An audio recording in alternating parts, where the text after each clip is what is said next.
Hi, it's Mr. Nollinger, and this is Element History Video 27. It's on cobalt. It's an element with a very interesting history, especially in the Cold War. Sorry, wrong video. Let's back it up. Alright, that's better. Now, let's talk about cobalt. Cobalt, a metal that is the 27th element, may seem like a metal insignificant to the world's eye, except maybe in creating lithium-ion batteries in a child labor epidemic in the Congo.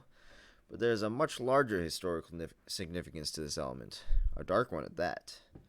How can a metal used to treat pregnant women with anemia have a dark presence in world history?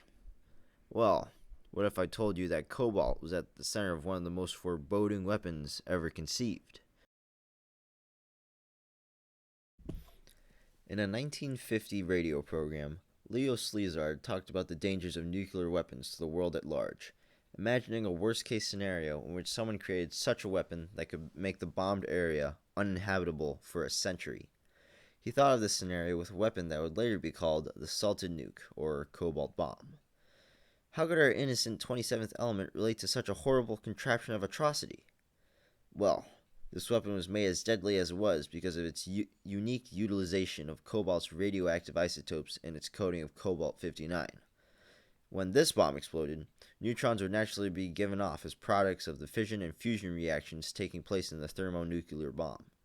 These neutrons would hit the cobalt-59 coating the bomb and transmute the atoms into cobalt-60, a process called salting, hence its other name as the salted nuke. The radioactive cobalt-60 would be vaporized by the explosion, condense, and fall to the ground with the rest of the debris created by the bomb. The cobalt-60 dust, scattering the ground of the decimated target, would remain until its half-life ended and became nickel-60, which is not as harmful.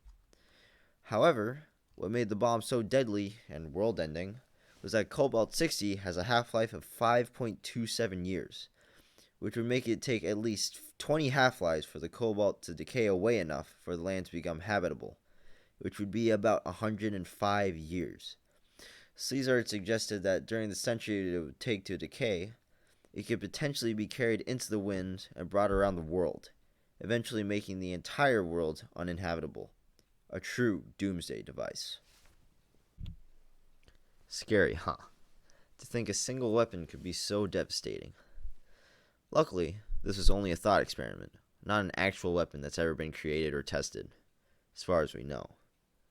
Slezard came up with the cobalt bomb to convince the US and USSR to destroy their nuclear armaments by showing how far they can go in endangering the world.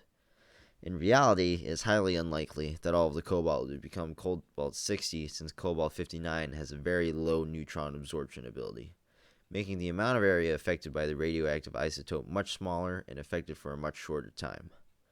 The idea was strong enough, however, to create some change in the way the nations viewed the nuclear arms race, with America eventually adopting the doctrine of MAD, or Mutually Assured Destruction. This doctrine held that the outcome of any nuclear war would be the mutual destruction of both nations and the world at large. Along with this new doctrine, worldwide pushback against the collection and use of nuclear armaments made the arms race seem far more foolish to pursue.